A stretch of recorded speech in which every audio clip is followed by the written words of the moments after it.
Welcome to Threads of Truth, the podcast where real-life mysteries meet internet speculation. Today, we're going to examine something that, well, it completely challenges how we process information, I think. Oh, absolutely. Yeah. It's one of those cases where the more data you get, the less sense any of it makes. Right. And, before we even jump into the heavy forensic details, I want you to think about puzzles. Like, we've all had that experience of looking at a jigsaw puzzle, right? Where the pieces technically snap together, but the image they form it's completely incoherent. Yeah, like you have a corner piece of a bright blue sky, and it locks perfectly into a piece of a brick wall. Exactly. And your brain just kind of rejects it. It feels wrong. It does. And in forensic investigations, we actually have a term for that. We call it a narrative vacuum. A narrative vacuum. Okay, explain what that means in this context. Well, it's when you possess all the raw data points. Yeah. You have the digital timestamps, the physical evidence, the geographic coordinates of where things were found, but the causal chain, the actual story linking them together, is just entirely missing. Right. The why and the how are just blank. Exactly. And human psychology, it abhors a narrative vacuum. When we get presented with these disjointed facts, our brains instinctively force a storyline into existence to make sense of the chaos. Because we can't handle the unknown. We really can't. So sometimes we rely on objective logic, but other times, especially in high-stress situations, it descends into just absolute paranoia. And that psychological descent, that paranoia, is the core of what we're going to explore today. We are looking at how a really tight-knit Canadian Texas became just utterly fractured. Fractured is probably putting it mildly. Yeah, torn apart by uncertainty, warring investigators, and just wild internet speculation over the span of nearly a decade. But to really understand how a town tears itself apart, we first have to set the physical scene for you. Right. So picture the Texas Panhandle. Yeah, it's Thanksgiving morning, November 24th, 2016. Canadian is a very small town. And down near the municipal water treatment plant on this quiet, chilly, really isolated road, there's a red Dodge Durango. And it's just sitting there, completely abandoned. Right. And the physical state of that vehicle, it immediately signals that something is very wrong. Yeah. This isn't a car tucked away for long-term parking. Yeah. No, not at all. Because the keys are sitting right there inside the cabin. But the driver is gone. He's gone. 18-year-old Thomas Brown, who went by Tom, has vanished. His phone is nowhere to be found. His backpack is missing. He's evaporated into the crisp November air. Leaving behind what is basically a running clock of baffling evidence. Which brings us to our mission for today's deep dive. We are walking through the chronological timeline of Tom Brown's disappearance. We're going to dissect all the forensic anomalies, and there are a lot of them, both the physical evidence left behind right then and the digital footprints that were recovered years later. Yeah, and we'll analyze the dueling investigations, the official state one, and the private one that totally polarized the public. We'll evaluate the competing theories and really explore that profound psychological gap between finding a missing person and actually uncovering the truth. Because those are two very different things. Very different. Now, to understand why this disappearance hit with the force of, like, a localized earthquake, we have to look at the sociology of Canadian Texas. Right. The environment is crucial here. It really is. Canadian has a population hovering around, 2,000 to 3,000 people? Roughly, yeah. Small. Yeah. And in the Texas Panhandle, a town of that size operates like a massive extended family. And the undisputed center of gravity in that family is high school sports. Oh, without a doubt. We're talking about Friday Night Lights in its most concentrated, culturally dominant form. Exactly. So what was Tom's role in that? Well, high school football, in a town like Canadian, it isn't merely an extracurricular pursuit. It functions as the primary social currency. It's their unifying civic identity. It's everything. It is. And the Canadian Wildcats, they are a highly competitive, fiercely supported program. And Tom Brown was an offensive lineman for that team. So he was a big deal. He was. He was physically imposing, well-known, well-liked. He was deeply woven into the fabric of that specific, high-pressure, hyper-masculine culture. Right. By all outward metrics, he was just a successful, typical small-town senior looking forward to graduation. Which makes the data we have from the hours leading up to the discovery of his car so incredibly jarring. Let's reconstruct the timeline of Wednesday, November 23rd, 2016. This is Thanksgiving Eve. Right. School is out, families arriving in town. The evening begins with just standard teenage socializing. Tom attends a gathering with some peers. Just a normal holiday weekend kickoff. Exactly. But beneath the surface of this completely normal night, there is a digital footprint that abruptly shifts the context of literally everything that follows. Yeah, and this is a heavy data point. At 9 more and 11 p.m., digital forensics, later recovered from Tom's data logs, reveal a very specific query on his device. What was it? He used his phone to search for his suicide hotline. Wow. I mean, that is a staggering piece of psychological evidence. It completely fractures that outward projection of the happy, popular athlete we just talked about. It does. It forces investigators to just completely reevaluate the entire landscape of his life. A search for his suicide hotline, it indicates a moment of profound, acute internal crisis. Yeah, you can't ignore that. You can't. And when we consider the environmental pressures of a small, conservative town, juxtaposed with the expectations placed on a prominent football player, behavioral analysts often look at internal identity conflicts in these situations. Right, because there has been significant speculation about what he was going through, right? There's been speculation that Tom may have been struggling with his sexuality or other deeply personal issues that he felt he couldn't vocalize. Especially in an environment where conformity is highly valued. Exactly. The fear of ostracization in a town where everyone knows you and everyone knows your family. That can be an incredibly heavy burden for an 18-year-old to carry. So you have this intense public persona of the offensive lineman clashing with this really private, solitary cry for help at 9:01 p.m. But the timeline doesn't stop there. Yeah. He doesn't make that search and then immediately vanish. The night actually continues. Right, it does. So what's the next point on the timeline? The final confirmed visual evidence we had of Tom Brown is from a security camera at a local gas station. Okay, and what time is that? The timestamp is 11:28 p.m. He is seen alone in his Dodge Durango. Okay, so there is a 2-hour and 17-minute window between searching for a suicide hotline and this totally mundane trip to a gas station. Oh, right. And then we get our next forensic anchor point. This one comes from his iPhone's internal battery logs. Yeah, digital forensics determined that Tom's iPhone lost power and died at exactly 12:23 a.m. And we need to be really specific about what that means. We do. It is crucial to distinguish the mechanism here. The device was not manually powered down by the user, in an attempt to evade GPS tracking or go off the grid. Right. He didn't hold the power button and swipe to turn it off. Exactly. The battery simply depleted its charge. The phone executed a standard low-power shutdown. Okay, so at 11:28 p.m., he's on camera. 55 minutes later, his phone dies organically. And then we just have an 8-hour void. A complete black hole. Until 8:40 a.m. on Thanksgiving morning. That's when law enforcement locates the red Dodge Durango near the water treatment facility on the northern edge of town. And the physical scene at the Durango immediately escalates the entire situation. Because of the keys. Partly, yes.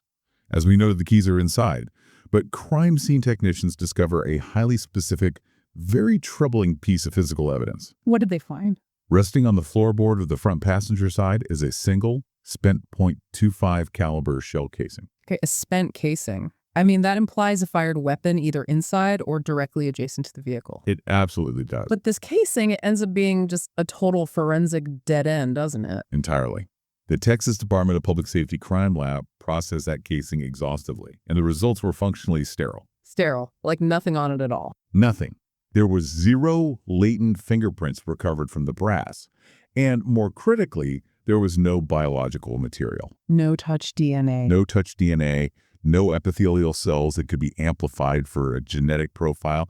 It was just a completely clean piece of metal. Man, if you're listening to this and mapping out the scene in your head, the contradictions are probably already giving you whiplash. Well, they gave the investigators whiplash, too.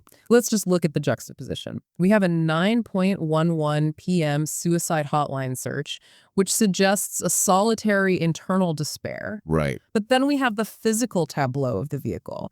If you drive out to a municipal water treatment plant with the intention of taking your own life or even just running away, you do not leave your keys sitting inside the cabin of the car. Who don't?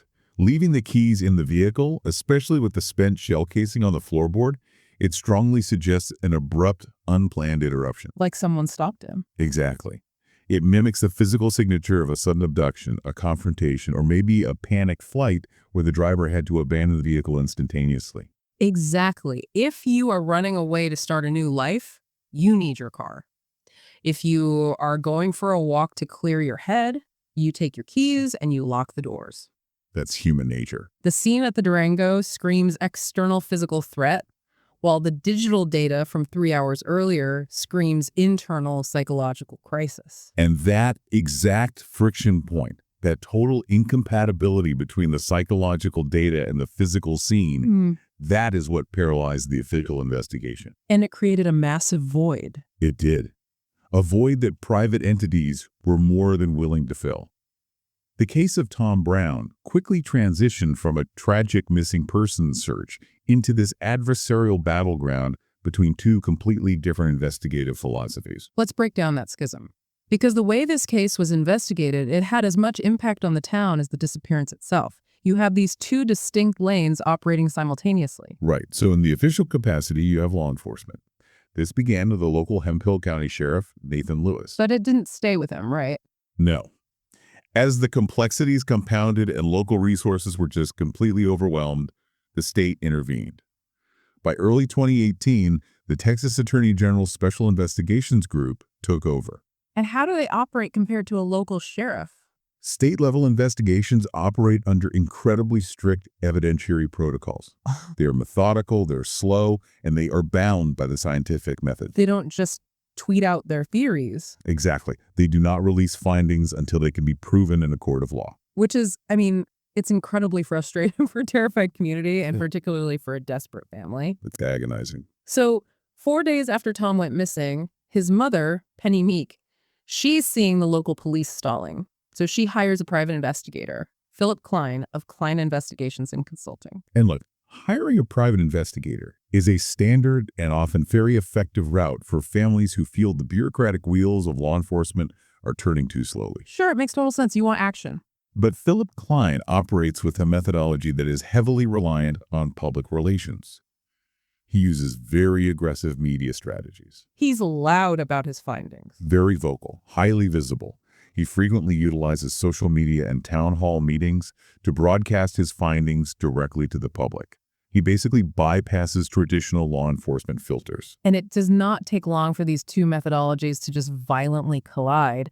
The first major detonation of public trust revolves around a chemical called luminol. Ah, yes. The luminol debate. Walk us through this. What is luminol? Luminol is a chemiluminescent reagent. It's used by forensic investigators to detect trace amounts of blood at crime scenes. Like on those TV forensic shows where they turn off the lights and spray the walls? Exactly like that. When the chemical comes into contact with the iron found in hemoglobin, it acts as a catalyst. It produces a distinct glowing blue light under darkened conditions. Okay, so Klein and his team, they get access to Tom's Dodge Durango. They do. They applied luminol to the interior of the car, and then they publicly announced that they had achieved a massive glowing hit for blood. Okay, pause. If you announce to a small town that a missing teenager's car lit up like a Christmas tree for blood, you have instantly shifted the public consensus. Instantly. It goes from missing person to brutal homicide overnight. Right. But the state authorities looked at that exact same car and came to a radically different scientific conclusion. Why? How can a glowing blue light mean two different things? It comes down to understanding the limitations of the chemistry. Luminol is a presumptive test, not a confirmatory one. What's the difference? A presumptive test just says, hey, this might be blood, we should test further. It is highly sensitive, but it suffers from severe specificity issues. Meaning it reacts to other things too? Yes, it reacts to the iron in blood, sure. Yeah. But it also produces the exact same chemiluminescent reaction when exposed to copper, certain plant peroxidases like horseradish, and most notably, chemical oxidizers. Chemical oxidizers? Like what? Like those found in common cleaning agents. Specifically, bleach. Oh. So the Texas Rangers and the Attorney General's office step in, and they state that the glowing reaction Klein documented wasn't blood at all. Right. They concluded it was a reaction to cleaning chemicals that had been used on the car's interior. But didn't they test it further to be sure? They did. The state emphasized an indisputable forensic fact. Despite the dramatic visual of the glowing luminol, subsequent confirmatory testing, the actual DNA tests yielded absolutely zero DNA confirmable blood from the interior of that Durango. None. None. Not by Klein's team, not by the state lab, not by anyone. But honestly, chemically explaining an oxidizer reaction to a terrified public is a losing battle against the visceral, terrifying image of a bloody car. The narrative damage was already done. And this pattern, a dramatic private claim followed by a dry, technical state refutation, it becomes the exhausting rhythm of the case. We see it escalate in January 2017 with the discovery of Tom's belongings. Yes, the backpack. So a physical search yields Tom's laptop and his backpack, and they are located along Lake Marvin Road, Which is a rural, heavily wooded stretch several miles away from the municipal water treatment plant where the Durango was abandoned. The geography alone is baffling. How do his personal items end up miles away? And the condition in which they were found, that sparks another intense debate, right? It does. Philip Klein analyzed the positioning of the backpack and publicly argued that it had not been haphazardly tossed from a moving vehicle. Or just dropped by someone running away in a panic. Right. He described the backpack as being carefully placed. Carefully placed. Yes. He used this interpretation to assert that the scene was deliberately staged by the third party, someone manipulating the investigation. And the state. Conversely, the Attorney General's investigators processed the laptop and the backpack and concluded that neither item yielded any forensic evidence of a struggle, a third party, or any data that pointed toward foul play. This is where the case starts to really infect the psychology of the town itself. The discovery of that backpack sets off a chain reaction of paranoia.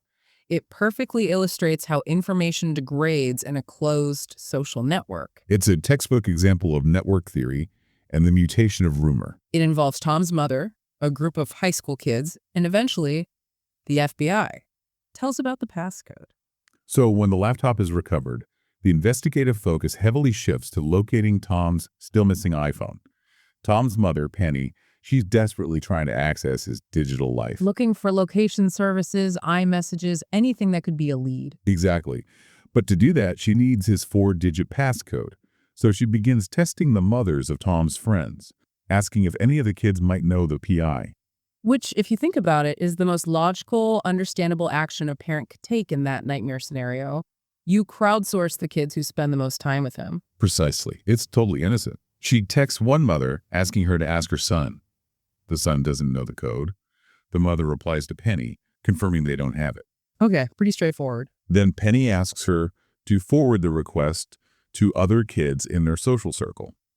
And this innocent, frantic search for a 4-digit number enters the high school communication network. And as it gets passed from text thread to text thread, like a game of telephone, the context is systematically stripped away.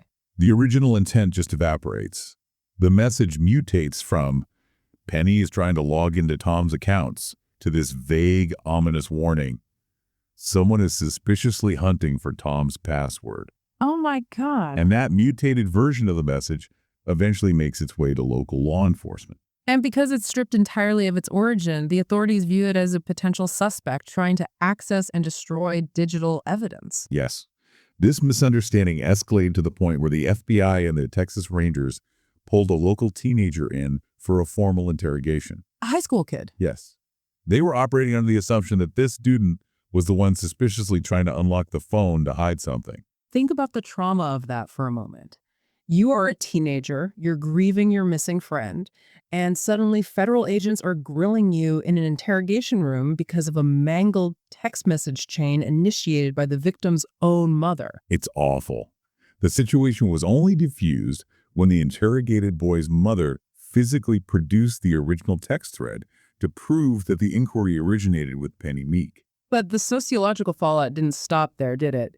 Even after the official record was corrected, the rumor mutated again within the town. It did. The new narrative became that Sheriff Lewis secretly had Tom's iPhone in his possession the entire time, and he was the one utilizing the teenagers to try and crack the passcode. It's fascinating and terrifying. The town had lost so much trust in the official institutions that they were willing to believe the sheriff was running a clandestine cyber operation through high school sophomores. Paranoia fills the vacuum. It really does. But speaking of the missing iPhone, we have to jump forward to October 14, 2017. Because if you think the luminal was contentious, the actual discovery of Tom's phone, it defies the basic laws of physics and environmental science. It is arguably the most inexplicable physical anomaly in the entire investigative file. Okay, set the scene for this discovery. It is almost exactly 11 months after Tom Brown vanished. Philip Klein and his private investigation team organized a massive, coordinated search effort along that same stretch of Lake Marvin Road where the backpack had been found earlier in the year. Okay. And during this search, they finally locate Tom's missing iPhone, just sitting right there in the grass. If you are listening to this, I want you to mentally map out the environmental reality of the Texas Panhandle over an 11-month period. It's extreme weather. Very extreme. We are talking about a full cycle of seasons, blistering triple-digit summer heat, freezing winter ice storms, and according to meteorological data for that specific year, roughly 26 inches of rainfall. That's a lot of water. Furthermore, the specific area where the phone was found had been subjected to heavy machinery. County maintenance crews had mowed that grass multiple times over the spring and summer. So under those environmental and mechanical conditions, a piece of delicate consumer electronics should be entirely degraded. It should be destroyed. You would expect severe chassis oxidation, a shattered screen from the mowers, waterlogged internal components, and, compacted soil intrusion. It should look like it was put in a rock tumbler with a gallon of muddy water. But how does the Attorney General's official forensic report describe the physical condition of this iPhone? The AG's report formally describes the device as being in almost perfect condition. Almost perfect after 11 months in the dirt. Yes. There were no significant scratches on the glass. There were no impact nicks on the aluminum casing. And what about the water damage? 26 inches of rain should short out the motherboard permanently. Well, Apple engineers design iPhones with internal liquid contact indicators, or LCIs. What are those? These are small chemical sensors placed inside the headphone jack, the charging port, and near the SIM tray. When they're exposed to water or high humidity, these indicators chemically change color, usually from white to a bright red. So it's a built-in snitch for water damage. Exactly. It is an irreversible chemical reaction used to confirm liquid exposure. But when the FBI's Digital Forensic Laboratory opened Tom Brown's phone, they found that the internal LCIs had not been triggered. Wait, they were still white? They were perfectly white. Which means it is a scientific impossibility that this phone sat exposed to the Texas elements for 11 months. It's completely incompatible with the environmental data. The overwhelming forensic consensus is that the phone was kept indoors, protected from the elements, and was placed on Lake Marvin Road shortly before Klein's team discovered it. It was planted. That's the logical conclusion. But the physical condition of the hardware is only the first layer of the anomaly. The digital condition of the software is far more disturbing. So when the FBI and independent cybersecurity experts finally powered the device on and analyzed the data structure, what did they find?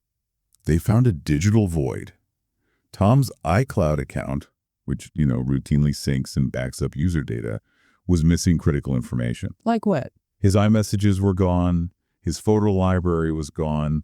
The internal IP connection logs and data access histories were entirely blank. They weren't just deleted on the device. The sync tokens were wiped. And there was a major anomaly regarding his social media presence as well, right? Yes. Records obtained from Meta indicated that Tom Brown's Facebook account had been actively removed from their servers. And we all know how notoriously difficult it is to actually delete a Facebook account. You can't just abandon it, and you certainly can't call customer service and ask them to take it down. No, deleting a Facebook profile requires authenticated access. Someone had to possess Tom's specific login credentials, navigate the security protocols, and manually execute the deletion of that digital footprint. A dead phone sitting in a field cannot delete a cloud-hosted social media account. It cannot. So we have a physically pristine phone that somehow survived a phantom winter with its internal memory scrubbed and its external social media actively assassinated. But wait, it gets stranger. Ow. The most perplexing digital clue actually came from the battery itself. Let's talk about the charging case. Okay, break this down because this is wild. This is an exceptional piece of digital forensics by the Attorney General's office. Friends and family confirmed that Tom was heavily reliant on an external battery charging case. Like one of those bulky sleeves that slips over the phone and plugs into the lightning port for extra power. Exactly. The AG's cyber experts analyzed the raw battery operation logs of the iPhone. These logs record every time the phone's power management system registers a change in electrical current. So the phone keeps a permanent diary of every time it is plugged into a wall or a battery pack. Yes. And the log showed a plug-in event earlier in the evening on November 23rd, while Tom was still at his home. The system registered an influx of power. Okay, so he attaches the charging case or plugs it into the wall. Right. But here's the critical data point. The internal log never registers a corresponding unplug event for the remainder of its operational life. Never. Never. The power supply remained constant until the primary battery fully depleted and the phone executed its organic shutdown at 12:23 a.m. So based on this continuous connection data, the AG's office deduced that the initial plug-in event was Tom attaching his external battery case. Exactly. Because there was never a disconnection registered, it is a forensic probability that the charging case was still physically attached to the iPhone when Tom vanished and when the device ultimately died. Okay, but when Philip Klein's team miraculously found this pristine iPhone lying in the grass on Lake Marvin Road 11 months later, what was the state of the hardware? The phone was recovered completely bare. There. Yes. The charging case was not attached, and it was not found anywhere in the vicinity of the search area. The software says the case was attached when it died. The physical reality says it was stripped naked before it was placed in the field. So where did the battery case go? This leads to one of the most bewildering exchanges in the entire investigation. What happened? In 2019, the Attorney General's investigators held a closed-door briefing with Tom's family to go over their findings. During this meeting, an investigator addressed the discrepancy of the battery logs. Okay. She looked directly at Tom's mother, Penny, and stated, "I think you have the phone case, Penny." And what did she say? According to the transcripts of that meeting, Penny replied, "I always had it." If you're listening to this, you're probably screaming at your device right now. How is that logistically possible? It creates a massive temporal paradox in the timeline. If Penny Meek possessed the battery case the entire time, then it could not have been attached to the phone when Tom disappeared. Yet the Apple internal power management logs strongly suggest it was. It is a piece of contradictory testimony that actively fights against the hard digital data. It just adds another layer of impenetrable fog to the narrative. It is the ultimate puzzle piece from the brick wall trying to snap into the blue sky. It just does not fit. It really does. And this agonizing state of forensic limbo, the warring factions, the mysterious hardware, the town rumors, it grinds on for years. Until January 9, 2019, 2 years and 2 months after Tom parked that Durango. Yes. On that date, the geographical mystery of Tom Brown's location is finally resolved. How did they find him? A local resident is out walking near Lake Marvin Road. This is the same general quadrant where the backpack, the laptop, and the iPhone had previously been recovered. Okay. The resident makes a grim discovery: human remains. Specifically, they locate cranial fragments and a femur. And situated nearby in the dirt is Thomas Brown's state-issued driver's license. Wow. After 2 years, they finally brought him home. You would think that this would be the moment the fever broke, right? That finding his remains would force the warring factions to lay down their arms and unite the town in mourning. In a standard case, physical recovery often initiates the healing process. But in Canadian, the discovery of the remains merely provided fresh raw material for the existing factions to weaponize. The bones became the new battleground. Exactly. Because when a body is exposed to the elements for over 2 years, you are dealing with profound taphonomic degradation. Right. For those unfamiliar, the forensic anthropology required to analyze a skeleton recovered from the wild is incredibly complex. Precisely. You are analyzing bones that have been subjected to freeze-thaw cycles, UV radiation, soil acidity, and significant ecological interaction. Scavengers. So what did the initial analysis show? Initial analyses of the remains were inconclusive regarding the specific mechanism of death. But the controversy reignited in late 2025 when an independent forensic autopsy report began circulating. What did this independent report claim? This new analysis suggested the presence of perimortem blunt force trauma to the recovered cranial fragments. Perimortem meaning damage inflicted at or near the exact time of death, while the bone still retains its organic moisture and elasticity, as opposed to postmortem damage when the bone is dry and brittle. Correct. And Phil Klein and his supporters immediately seized upon this independent report. They asserted that this blunt force trauma was the elusive, definitive proof of a homicide. They argued it proves someone struck Tom in the head with a weapon. Yes.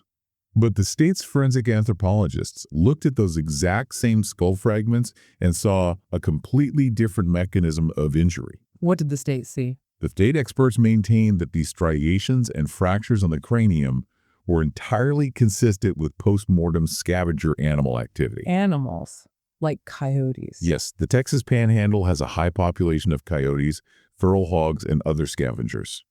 When remains are left exposed in an ecosystem for 26 months, distinguishing between a deliberate weapon strike and the compressive bite force or clawing of a large scavenger can be incredibly difficult. It's not clear-cut. No, it often relies heavily on subjective interpretation of microfractures. So even his physical remains, the last tangible piece of his existence, are stripped of their dignity and turned into a proxy war between the AG and the PI. That's tragic. It really is. We have covered an immense amount of data. The timeline, the luminol, the wipe data, the impossible physics of the phone, and the degraded remains. It's a lot to process. It is. So to make sense of this, we need to synthesize all of this friction into the actual theories that have dominated the public consciousness. Let's break down the three primary narratives that attempt to explain what happened that night. The first narrative is Theory 1, suicide or runaway that ended in tragic exposure. This is the stance that is generally supported by the Attorney General's office and heavily endorsed by the local newspaper, the Canadian Record. And what is the foundational architecture of this theory? Why does the state lean this way? The state's theory relies heavily on the psychological and digital anchor points. The primary driver is that 9:1 p.m.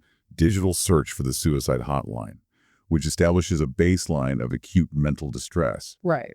Furthermore, the state relies on the absolute lack of any physical evidence indicating a struggle or an attack. Because the Durango yielded no blood, no signs of forced entry. And the shell casing produced no DNA.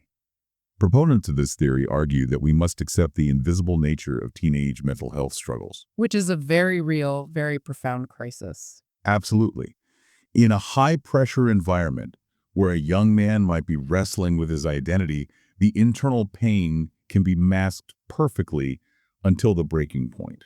I understand the gravity of that psychological data, but if we are critically evaluating the evidence, the logistics of a suicide theory require us to suspend our belief in physics and human behavior. Break down the specific logistical hurdles that challenge the suicide narrative for you. Okay, if an 18-year-old decides to tragically end his life, why does he drive to a municipal water treatment plant, leave the keys inside the vehicle, potentially with the engine running, and then somehow travel several miles on foot in the freezing dark all the way to Lake Marvin Road? It's geographically counterintuitive. Furthermore, the digital forensics completely derail the suicide theory. A deceased person cannot systematically wipe their iCloud sync tokens. No, they can't. A deceased person cannot securely log into Facebook and initiate an account deletion.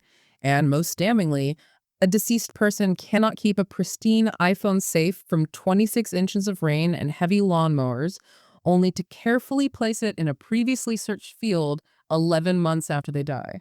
The anomalies demand secondary human intervention. They do. Your analysis perfectly mirrors the skepticism of the town. The presence of secondary intervention is undeniable, which leads a large portion of the community to reject the official narrative and embrace Theory 2. Theory 2.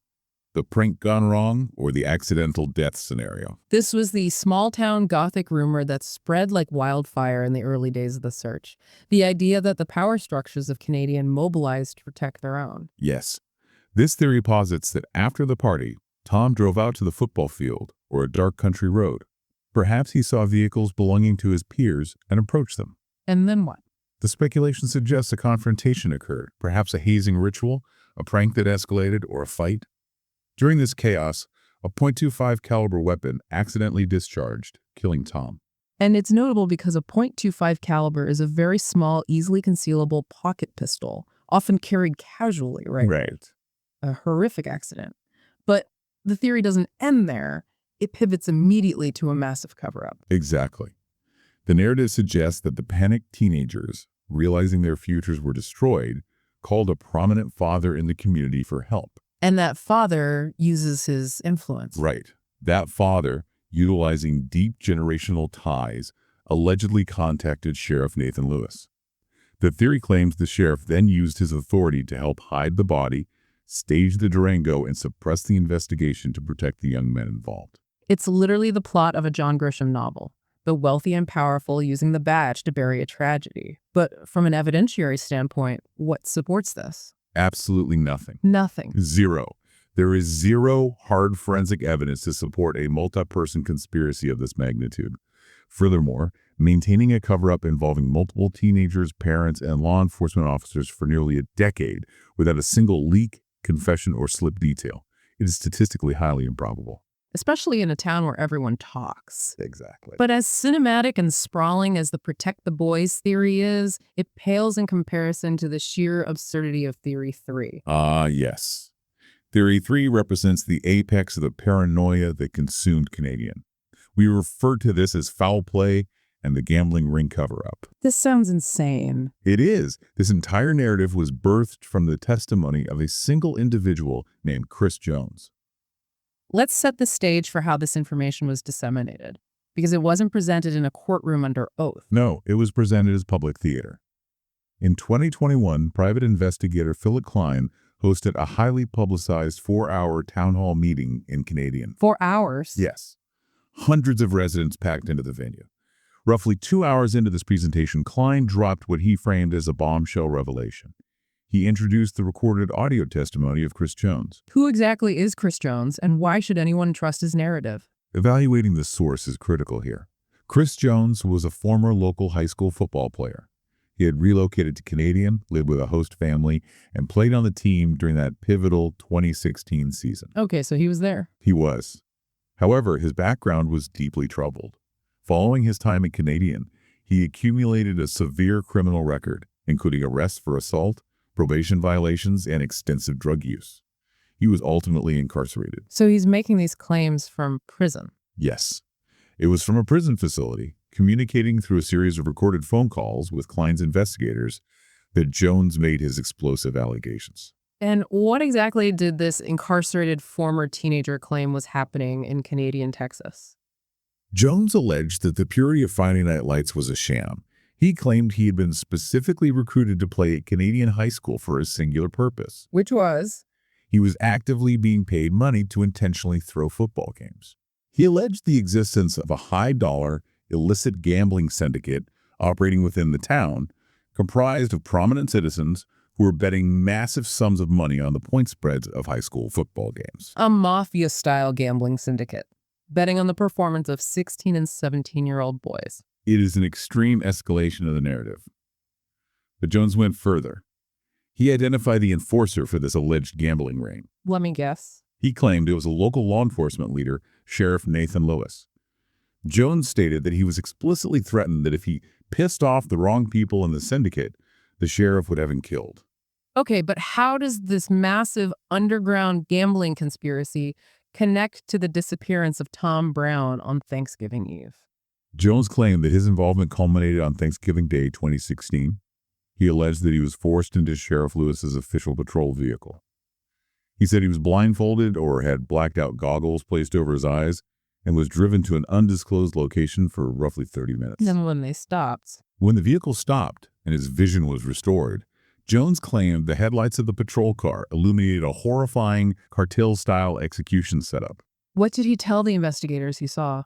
He stated he saw Thomas Brown sitting in a chair in the dirt, physically bound, and standing adjacent to him, holding a firearm directly to Tom's head, was a former Hemphill County deputy named Pine Gregory. Oh my God. Jones claimed that the sheriff turned to him and delivered an ultimatum. Jones had to successfully throw the upcoming football game scheduled for the Friday after Thanksgiving, or both he and Tom Brown would be murdered. Okay, if you are listening to this, logic is screaming at you. Yeah. We have to address the sheer staggering logistical absurdity of this claim. It's hard to even process. It is. If a highly organized, lethal gambling syndicate has escalated to kidnapping a teenager and is preparing to commit premeditated murder, why on earth would they physically transport a completely unrelated high school student to the crime scene just to intimidate him? You wouldn't. You do not show a disposable teenager your hostage. You just threaten to break his legs. Taking him to a murder scene creates an immediate, highly volatile liability for a multi-million-dollar criminal enterprise. The tactical logic of the criminal enterprise Jones described is practically non-existent. It reads like the plot of a poorly written television script. And is there any proof? None. And it is vital to note that even Philip Klein, the investigator championing this theory, admitted to the crowd during that town hall that he possessed zero corroborating physical evidence. No video, no location. There was no video of this event. There was no proof of the chair, the gun, or the location. The entire architecture of this gambling ring conspiracy rested solely on the unverified word of a troubled, incarcerated young man whose stories, while Klein claimed were consistent, lacked any independent verification. It feels like someone took all the localized whispered rumors about corruption and football obsession, threw them into a blender, and cranked it to a cinematic extreme. That's exactly what it feels like. But the tragic reality is, it didn't matter if Chris Jones was telling the truth or spinning a desperate prison yard fantasy to gain favor. The psychological impact on the town of Canadian was identical. The fallout was just absolute devastation of civic trust. We have to balance our skepticism of the claim with the reality of the town's structural collapse. And collapse it did. Amidst the swirling controversies, the intense media scrutiny, and the highly adversarial relationship with the private investigators, Sheriff Nathan Lewis did eventually resign from his position. The sheer volume of weaponized information, the luminal debates, the passcode misunderstandings, the technologically impossible iPhone, and the cinematic gambling ring, it completely broke the community's faith in its own institutions. Which brings us to the deeper analysis of the case. When you look at Canadian Texas, you are looking at a crucible. The insular dynamics of a small town act as a massive accelerant for mystery and paranoia. They absolutely do. When the state authorities, the Attorney General's office, finally concluded their phase of the investigation, what was their output? They released a dry, highly technical, 250-page forensic report. Exactly. It meticulously detailed digital sync logs, soil sample analyses, and taphonomic decay rates. It was scientifically rigorous, but it was bureaucratic and devoid of narrative satisfaction. It didn't tell a story. And on the opposing side, you have a charismatic private investigator holding a 4-hour town hall meeting. He uses dramatic pacing, he plays grainy audio takes of jailhouse confessions, and he paints a picture of a sprawling, sinister conspiracy. And human psychology is inherently drawn to a narrative. We are hardwired for storytelling. We will choose a wild, coherent story over a pile of dry, disconnected data points every single time. The public opinion in Canadian inevitably splintered along those lines, and this dynamic raises a much larger, increasingly relevant question about media consumption and information overload. It is something that anyone who interacts with true crime content on the internet navigates daily. Look the sheer volume of data we have unpacked today. It's massive. We have analyzed Apple Power Management battery logs. We have discussed the chemical specificity of chemiluminescent reagents. We have looked at deleted Facebook server tokens. We have evaluated the reliability of jailhouse informants. It is a staggering mountain of raw data. But data, without a verified causal context, is just noise. That is the crux of the modern investigative dilemma.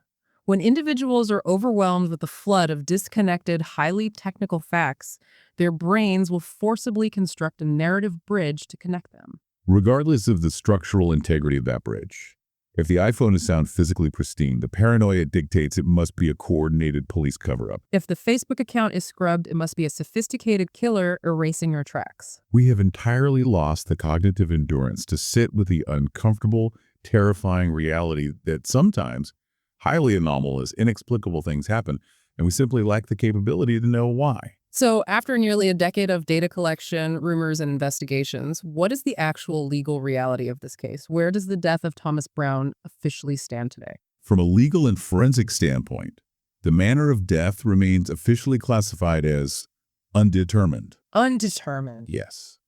The Texas Attorney General's office has actively suspended that classification, meaning they refuse to formally categorize the event as a homicide, a suicide, or an accidental death. The case exists in a perpetual, agonizing state of forensic and legal limbo. Which forces us to confront a really difficult reflection on the fundamental difference between answers and closure. The psychological toll inflicted on the community of Canadian, and most profoundly on Tom Brown's family, is just immeasurable. They endured 2 agonizing years of active searching. They organized grid walks through harsh terrain. They plastered the state with flyers. They lived every single day in a state of suspended animation, waiting for the phone to ring. And then, in January 2019, they found him. They finally got the answer to the most pressing question. Where is Tom? Yes, they were provided with the geographical coordinates of his remains. But the closure they were promised, the peace that society tells us is supposed to arrive when you bring a missing loved one home, it never materialized. Because recovering the physical remains only deepened the infinitely more painful mysteries of the how and the why. It did. It leaves you with one final, deeply uncomfortable question to mull over. We live in an era of unprecedented digital tracking. We have location services, biometric data, and cloud backups. We assume that technology will eventually illuminate every dark corner. But it doesn't always. No. Looking at the erased tokens, the battery logs, and the pristine hardware in the Tom Brown case, you have to wonder. As forensic technology gets better at recovering deleted data and isolating microscopic anomalies, are we actually finding more truth? Or are we just generating more disjointed data points for our own paranoia to feed on? Exactly. Finding someone's physical location is a matter of geography, but understanding what happened to their life. Sometimes the mystery doesn't end when the search is over. Sometimes the data is just the beginning of the haunting. A methodical serial killer travels across the United States, leaving behind hidden caches and carefully planned crimes that would only be revealed after his arrest. Next time, we examine the chilling case of Israel Keys.